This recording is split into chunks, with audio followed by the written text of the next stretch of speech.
आपको बता दें कि पीओके को लेकर पाकिस्तान बुरी तरह से बौखला गया है। पीओके के प्रधानमंत्री को भी लगने लगा है कि पीओके बचाना इमरान के बस की बात नहीं है। खिसिया है पाकिस्तान अब अजीबोगरीब प्लानिंग बना रहा है। पाकिस्तान को लग रहा है कि वो दिल्ली का मौसम दिखाकर पीओके बचाने में कामयाब होगा।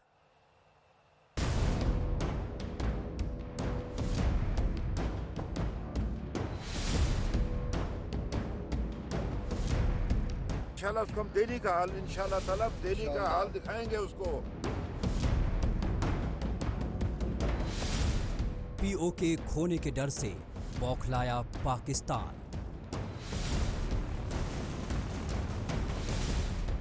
खौफ में पीओके के प्रधानमंत्री।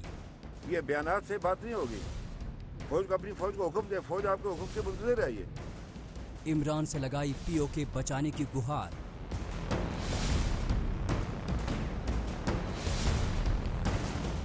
दिल्ली के मौसम दिखाकर पीओके बचाएगा पाकिस्तान। हिंदुस्तान ने पीओके के मौसम की जानकारी क्या दी? पाकिस्तान के पसीने छूटने लगे। आतंकवाद पर दहशतगर्दी का खेल खेलने वाले पाकिस्तान को अब पीओके खोने का डर सता रहा है और सबसे ज्यादा खौफ में हैं पीओके के प्रधानमंत्री राजा फारूक हैदर, जिनकी रातों की नींद हराम हो गई है। इमरान खान की जुबानी बयानबाजी से फारूक हैदर को नींद नहीं आ रही। यही वजह है कि फारूक ने इमरान से पीओके बचाने की गुहार लगाई है। इतना ही नहीं, फारूक ने इमरान से भारत पर हमला करने की बात कही है और जब हैदर साहब को कुछ नहीं समझ आया तो शेख चिल्ली की तरह दिल्ली का तापमान दिखाकर जंग जीतने की बात करने लगे। तो इमरान खान सब का तो आपने हुक्म दिया कि देखो तो खुद भी बने ना, बने और मतलब है कश्मीर के ऊपर जो है वो एक फैसला कुन जो है रोल इख्तियार करे। ये बयानात से बात नहीं होगी। फौज को अपनी फौज को हुक्म दे, फौज आपके हुक्म के मुंतज़िर है। ये कौम आपकी मुंतज़िर है। आगे बढ़े और उन्हें मजलूम भाइयों के लिए जो है बेटियों के लिए, वो आपकी बेटी है इमरान खान साहब, वो आपके भाई हैं, वो आपकी माँ हैं, वो आपकी बहनें हैं। वो और वो उसको जो ये बात कहता है कि मौसम का हाल इंशाल्लाह उसको हम दिल्ली का हाल इंशाल्लाह ताला दिल्ली का हाल दिखाएंगे उसको। आखिर पाकिस्तान करे तो क्या? जंग लड़कर हिंदुस्तान से जीत नहीं सकता। आतंकवाद और दहशतगर्दी की भारत कमर तोड़ रहा है। ऐसे में दिल्ली का तापमान दिखाकर दिल को तसल्ली देने की कोशिश कर रहा है। दरअसल ये वही हैदर साहब हैं जिन्होंने कुछ दिनों पहले कश्मीर में आतंकवाद बढ़ाने पर जोर दिया था। लेकिन जिस तरह घाटी में भारतीय सेना आतंकियों का सफाया कर रही है, उसे देखने के बाद अब पीओके के पीएम को दिल्ली का पारा नजर आ रहा है। भारतीय मौसम विभाग ने 8 मई से पाक अधिकृत कश्मीर के इलाकों का पूर्वानुमान जारी कर रहा है। इसमें गिलगित बल्तिस्तान और मुजफ्फराबाद के लिए मौसम की भविष्यवाणियां शुरू की हैं। आईएमडी का ये कदम भारत के इस स्टैंड के मद्देनजर अहम है कि पीओके भारत का हिस्सा है। भारत के इस फैसले के बाद पाकिस्तान बौखला गया है। आनन फानन में 10 मई को पाकिस्तान रेडियो ने लद्दाख, पुलवामा, जम्मू के मौसम की भविष्यवाणियां की, लेकिन यहां पर भी पाकिस्तान की फजीहत हो गई। पाकिस्तान ने लद्दाख का जो तापमान दिखाया वो अधिकतम -4 था, जबकि न्यूनतम -1। यानी पाकिस्तान को ये भी नहीं पता कि जब पारा माइनस में होता है तो गिनती उल्टी हो जाती है। जिसके बाद सोशल मीडिया पर पाकिस्तान की जमकर खिंचाई हुई। इधर पीओके के मौसम की जानकारी देने के पीछे भारत ने अपने इरादे साफ कर दिए, जिसने पाकिस्तान की टेंशन बढ़ा दी है। जहाँ तक ये मौसम विभाग की बात है, मैं समझता हूँ कि अच्छी बात है कि भारत ने अपनी जिम्मेवारी को समझते हुए, क्योंकि हमारी जिम्मेवारी में पाक अधिकृत कश्मीर भी आता है, और यदि पाक अधिकृत जम्मू कश्मीर में लोगों के साथ उस प्रकार का न्याय नहीं हो रहा है जिस तरह से अपेक्षा है, तो मुझे लगता है ये आई ओपनर उन लोगों के लिए भी है जो भारत में रह करके दुहाई देते हैं पाकिस्तान की। देखिए, ऐसा है कि मुझे नहीं पता कि वो पहले क्यों नहीं बताते थे। ये तो जरिए उनके पास पहले भी थे, तो ऐसी मुझे इसके अंदर कोई खास ऐसा नया नहीं लगता। हाँ, एक संदेश है, पूरा कश्मीर भारत का है, जिसके अंदर पीओके हमारा हिस्सा है, जो हमारे पास आएगा अपने आप। पाकिस्तान कश्मीर में 370 हटने के बाद से ही खौफ में है। संसद में अमित शाह के बयान ने पाकिस्तान की टेंशन और बढ़ा दी थी। सीएए को लेकर अमित शाह ने साफ किया था कि सरकार के एजेंडे में पीओके भी है। इसलिए एग्रेसिव हूँ कि जम्मू एंड कश्मीर के पीओके को आप भारत का हिस्सा नहीं मानते हो क्या? एग्रेसिव ना हो, जान दे देंगे इसके लिए,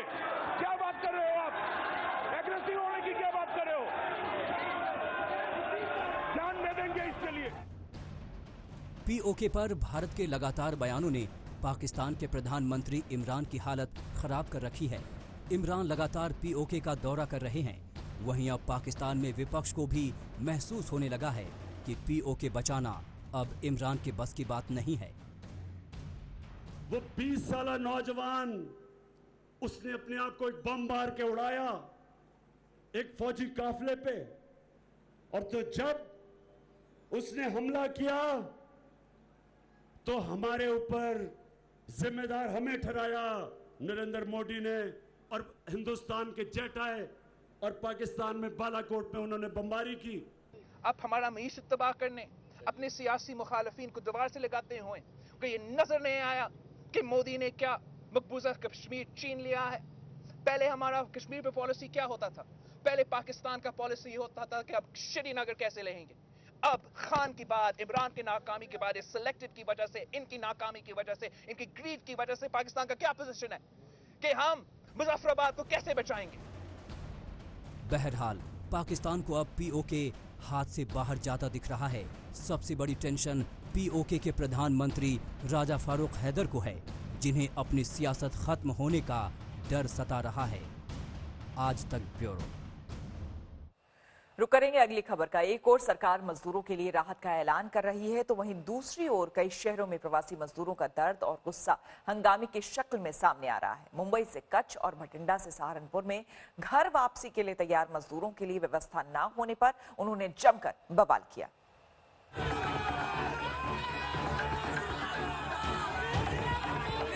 कोरोना काल में जब से लॉकडाउन लागू हुआ है, तब से सबसे ज्यादा मुसीबत प्रवासी मजदूरों की हुई है, जो अपने अपने राज्यों से दूर बिना रोजी रोटी के फंसे हुए हैं। हालांकि उनमें से सैकड़ों हजार अपने गृह राज्य लौटने में कामयाब हो चुके हैं, लेकिन अभी भी हजारों लाखों ऐसे हैं जो लौटने की कोशिश में हैं, जिन्हें साधन नहीं मिलने से उनका गुस्सा यूं सड़कों पर नजर आ रहा है। पहला मंजर देखिए मुंबई के नागपाड़ा का, जहां सैकड़ों की तादाद में प्रवासी मजदूर बेलासिस रोड पर जमा हुए, इस मांग के साथ कि उन्हें अपने राज्य उत्तर प्रदेश भेजने के लिए ट्रेन की तुरंत व्यवस्था की जाए। हालांकि हालात बिगड़ते देर नहीं लगी और पुलिस ने लाठीचार्ज वाली अपनी भाषा में उन्हें समझाना शुरू किया। जी हां, फिर वहां भगदड़ के अलावा कुछ नजर नहीं आया। अगली तस्वीर गुजरात के कच्छ की है। कच्छ के गांधीधाम में राज्य वापसी की मांग के साथ प्रवासी मजदूरों ने हंगामा करते हुए कांडला गांधीधाम हाईवे को ही ब्लॉक कर दिया। न सिर्फ रास्ता रोका, बल्कि पुलिस पर पथराव भी किया। मजदूरों का आरोप था कि उन्होंने यहां टिकट के पैसे दिए, फिर भी यूपी जाने वाली कोई ट्रेन यहां से नहीं खुली। यूपी के सहारनपुर में भी सड़क पर बिहार लौट रहे प्रवासी मजदूरों की नाराजगी दिखी। दरअसल सभी मजदूर हरियाणा से चलकर सरसावा इलाके में यूपी हरियाणा बॉर्डर पर जमा हुए, लेकिन वापसी की कोई तैयारी नहीं दिखी तो नीतीश कुमार के खिलाफ नारेबाजी करने लगे। कहने लगे कि हरियाणा की फैक्ट्री में लाला डंडे मारता है और इधर नीतीश अपनाने के लिए तैयार नहीं। पब्लिक को बहुत दिक्कत हो रही है हमारे बिहारी को। तो एक बंदा भूख भूख से मर रहा है, जो खाना खा रहा था, लाला जो रोटी खिला रहा था, वो डंडा मार के भगा रहा था कमरे से। जिस कंपनी में काम कर रहे हो, कंपनी वाले ने भगाना स्टार्ट कर दिया कि कंपनी से बाहर हो जाए। बाद में नाराज मजदूरों को शांत कर शेल्टर होम में शिफ्ट किया गया। यहाँ बिहार और झारखंड के जो मजदूर हैं, उनके संबंध में हम लोग संबंधित जो राज्य सरकार है, बिहार सरकार है, उसकी सहमति प्राप्त करके उसकी हम लोग व्यवस्था बनाने की कोशिश कर रहे हैं। शेष जो उत्तर प्रदेश के अन्य जनपदों के निवासी हैं, उन लोगों को हम लोग अपनी रोडवेज की बसें लगाकर लगातार भेज रहे हैं। परेशान मजदूरों की एक और तस्वीर नजर आई पंजाब के भटिंडा में, जहां सैकड़ों मजदूर अपने अपने राज्यों की ओर लौटने के लिए रेलवे स्टेशन पहुंच गए। हालांकि वापसी की कोई ट्रेन नहीं थी, लेकिन न जाने किसने अफवाह फैला दी थी कि ट्रेन रवाना होने वाली है। घर लौटने की आस में लोग कई किलोमीटर पैदल चलकर स्टेशन पहुंचे, लेकिन निराशा के अलावा कुछ हाथ नहीं आया। न ट्रेन चली और न ही कोई अधिकारी इनकी सुध लेने इनके पास आया। बेशक सरकार हर रोज श्रमिक स्पेशल ट्रेन चला रही है, लेकिन देश के अलग अलग हिस्सों में घर लौटने वाले प्रवासी मजदूरों की तादाद ही इतनी है कि इन्हें संभालना एक बड़ी चुनौती बन चुका है। भटिंडा से किरणजीत रोमाना, सहारनपुर से अनिल भारद्वाज, और कच्छ से गिरीश जोशी के साथ मुस्तफा शेख, मुंबई आज तक। और इस बीच आपको बता दें, देश के कई शहरों से खुलने वाली श्रमिक स्पेशल ट्रेन अपनी अपनी मंजिल तक पहुंच रही है। ज्यादातर ट्रेन बिहार, यूपी और झारखंड तक पहुंची। मुंबई से भागलपुर तक श्रमिक पहुंचे। देखिए, आपको हम तस्वीरें दिखा रहे हैं। ये 6 तस्वीरें भागलपुर, बैंगलोर से बोकारो जब ट्रेन पहुंची, लुधियाना से सीतामढ़ी, बेंगलुरु से ऊना, गुरुग्राम से खुली ट्रेन। 2 ट्रेनें यहाँ से खुली और बेंगलुरु से अगरतला भी ट्रेन गई है।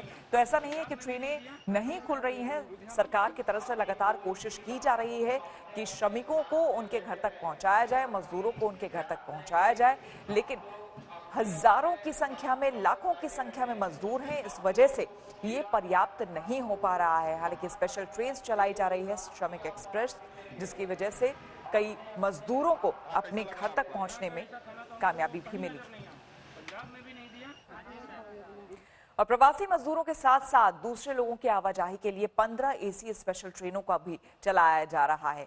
ऐसा ही एक ट्रेन कल शाम दिल्ली से रवाना होकर आज सुबह पटना पहुंची है। मौके से जानकारी दे रहे हैं हमारे संवाददाता रोहित कुमार सिंह। दिल्ली से पटना के लिए जो स्पेशल ट्रेन चलाई गई है वो ट्रेन पटना पहुंच चुकी है और इस वक्त आपको हम तस्वीरें दिखा रहे हैं पटना रेलवे स्टेशन की। यहाँ पे आप देख सकते हैं कि किस तरीके से यहाँ लोग जो है, जो यात्री हैं जो दिल्ली से आए हैं, वो यहाँ पर लाइन बनाकर यानी कि कतारबद्ध तरीके से जो है यहाँ पर स्टेशन से बाहर निकल रहे हैं। सबको यहाँ पर बार बार घोषणा की जा रही है सोशल डिस्टेंसिंग फॉलो करने का।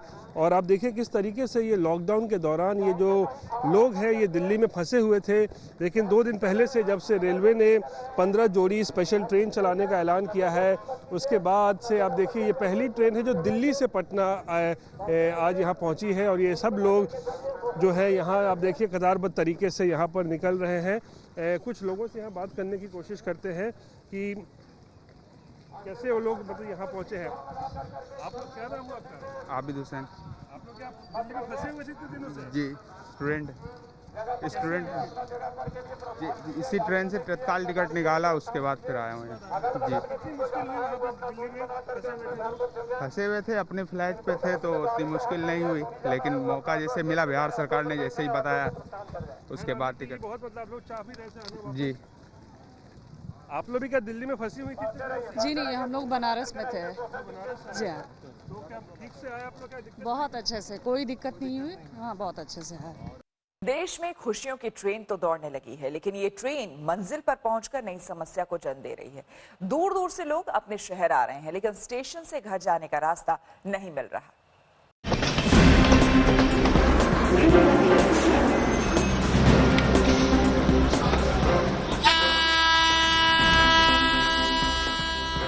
बारह मई से खुशियों की ट्रेन पटरियों पर दौड़नी शुरू हो गई, लेकिन सड़कों पर समस्या जस की तस बनी हुई है। ट्रेन के जरिए दिल्ली पहुंचे लोगों ने राहत की सांस तो ली, लेकिन रेलवे स्टेशन से घर जाना एक बड़ी समस्या बन गई। दरअसल रेलवे स्टेशन के बाहर न ऑटो हैं और न ही गाड़ियां। कई लोगों का घर तो रेड जोन में है। ऐसे में स्टेशन के बाहर ऐसे लोगों की भीड़ जमा हो गई जिन्हें अपने घर जाने का साधन नहीं मिल रहा। बस यही है कि थोड़ी व्यवस्था कर दे।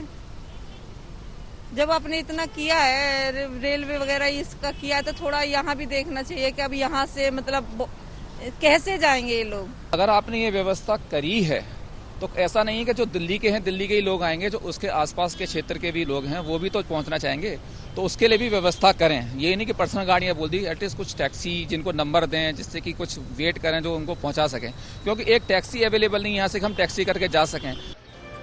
समस्या सिर्फ दिल्ली की नहीं है, एनसीआर में आने वाले लोग भी नई दिल्ली स्टेशन आते हैं।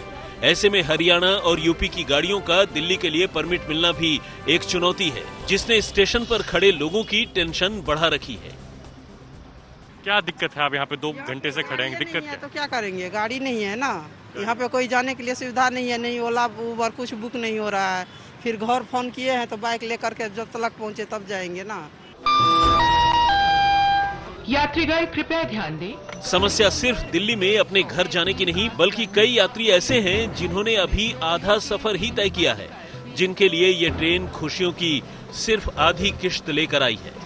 अहमदाबाद की ट्रेन से दिल्ली स्टेशन पर उतरे IT इंजीनियरों को पटना जाना है। दिल्ली से आगे की टिकट का अभी इंतजाम करना बाकी है। तब तक दिल्ली में कहां रहेंगे, क्या करेंगे, कुछ पता नहीं। Government might think about this point and just make some cab availability, at least for the people who are migrating from another city or another state. जैसे गवर्नमेंट की दूसरे स्टेट से दिल्ली में ले आ रही है हमें, ठीक है, दैट्स वेरी गुड कि हमें यहाँ दिल्ली में ले आया जा रहा है, बट यहाँ से भी लोगों को आगे जाना है तो उसके लिए टिकट अवेलेबिलिटी नहीं है तो लोग जाएंगे कैसे? कल जिन ट्रेनों ने सफर शुरू किया था उनमें से कई आज मंजिल तक पहुंच गई। नई दिल्ली स्टेशन पर सुबह से ट्रेनों के पहुंचने की उद्घोषणा होने लगी और थोड़ी देर बाद वापसी की खुशी से सराबोर कई चेहरे ट्रेनों से उतरते दिखाई देने लगे। लेकिन समस्या आगे भी थी। ट्रेन ने अपने शहर तक तो पहुंचा दिया, लेकिन कई लोगों के लिए घर अभी भी दूर नजर आ रहा है। कुछ तो ऐसे हैं जो एक शहर से निकलकर दूसरे शहर में फंस चुके हैं। वैसे कई शहरों में ऐसे लोग भी हैं जो अपने अपने घर पहुंच चुके हैं। कई महीनों से फंसे इन लोगों के लिए ये ट्रेन सेवा किसी राहत से कम नहीं है। दिल्ली से अरविंद ओझा और अनीशा माथुर के साथ आज तक ब्यूरो। आजादी के बाद पलायन की सबसे भयावह तस्वीर देश के कई हिस्सों में देखी जा रही है। रात हो या दिन, सड़कों पर मजदूरों के जत्थे भूखे प्यासे इस दर्दनाक पलायन की त्रासदी झेल रहे हैं। महाराष्ट्र और मध्य प्रदेश बॉर्डर पर प्रवासी मजदूरों की लंबी कतारें लगी हैं। मुसीबत के मारे मजदूरों का धैर्य अब जवाब देने लगा है।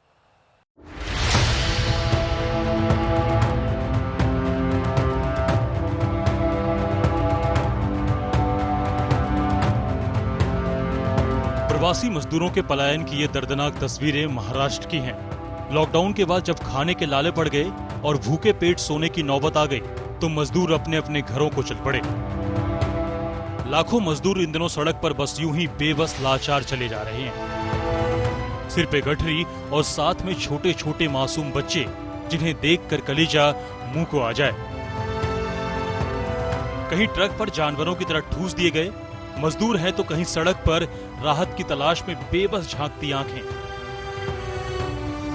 ये महज MP बॉर्डर से 15 से 20 मिनट की दूरी का हम आपको स्थिति दिखा रहे हैं और ऊपर आप देख सकते हैं लद के प्राइवेट टेम्पो हो चाहे ट्रक हो, प्रवासी मजदूर लद के ऐसी हालत में, जब इतनी गर्मी है, धूप है, ये लोग सब मुंबई से, पुणे से, थाने से निकले हुए प्रवासी मजदूर अब अपने अपने स्टेट्स की तरफ बढ़ रहे हैं। तो ये स्थिति है महाराष्ट्र MP बॉर्डर से करीब 15 मिनट दूर धुले में, महाराष्ट्र में। किसी तरह ये मजदूर महाराष्ट्र से मध्य प्रदेश में दाखिल तो हो गए, लेकिन अब यूपी और बिहार जाने के लिए कोई साधन नहीं है। लिहाजा बस के लिए हजारों की भीड़ जमा हो गई। 4 बजे से यहाँ पे लाइन लगा के रखा है, कोई व्यवस्था नहीं। मेरे साथ 15 दिन की बच्ची है जिसके सुबह 4 बजे से लाइन लगा के खड़े हैं। कभी पब्लिक को इधर भगाते हैं, कभी उधर भगाते हैं। हम लोग रात से ही इधर है, कितने बसें आई, ऐसे ही चढ़ कर सब भाग रहे हैं। 4 बजे से आप लोग कल बैठे हुए, अभी तक कोई बस नहीं, कुछ नहीं मिला, अभी तक कुछ सुविधा नहीं। जिस महाराष्ट्र से पलायन सबसे ज्यादा हो रहा है वहाँ कोरोना का भयानक तांडव मचा है। बीते 24 घंटे में महाराष्ट्र में 53 मौतें हो चुकी है और 1000 से ज्यादा नए केस आए हैं। महाराष्ट्र में संक्रमितों का कुल आंकड़ा 24,000 के पार जा चुका है और अब तक 921 लोगों की जान जा चुकी है। मुंबई के हाल और भी बदतर हैं, जहां कोरोना से अब तक 556 लोगों की मौत हो चुकी है। महाराष्ट्र में 1000 से ज्यादा पुलिस वाले संक्रमित हैं और कोरोना से 8 पुलिसकर्मियों की मौत हो चुकी है। लिहाजा अब राज्य सरकार ने केंद्र से 20 कंपनियां अर्धसैनिक बलों की मांगी है। राज्य में कोरोना के वजह से पुलिस विभाग दिन रात काम कर रहा है। उसके लिए केंद्रीय सशस्त्र पुलिस दल की 20 कंपनी यानी 2000 केंद्रीय पुलिस, इसकी मांग राज्य शासन ने केंद्र शासन को की है। महाराष्ट्र के बाद कोरोना का सबसे ज्यादा कोहराम गुजरात में मचा है। यहाँ सबसे ज्यादा प्रभावित अहमदाबाद है। गुजरात में कोरोना से अब तक 537 मौत हो चुकी है और संक्रमितों का आंकड़ा 8,903 तक जा पहुंचा है। गुजरात कोरोना संक्रमण के मामले में देश भर में नंबर 2 पर है। बावजूद इसके रूपाणी सरकार लॉकडाउन को आगे नहीं बढ़ाना चाहती है। अब कई शहरों में धीरे धीरे इंडस्ट्री को खोलने की तैयारी चल रही है। अहमदाबाद से गोपी घांगर के साथ तनुश्री पांडे, आज तक ब्यूरो।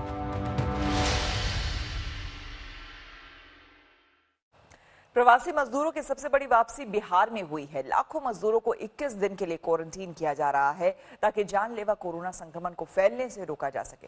लेकिन क्वारंटीन सेंटर में इंतजामात को लेकर अब सियासत शुरू हो गई है। आरजेडी नेता तेजस्वी यादव ने बिहार के क्वारंटीन सेंटर की तुलना टॉर्चर कैंप से की है।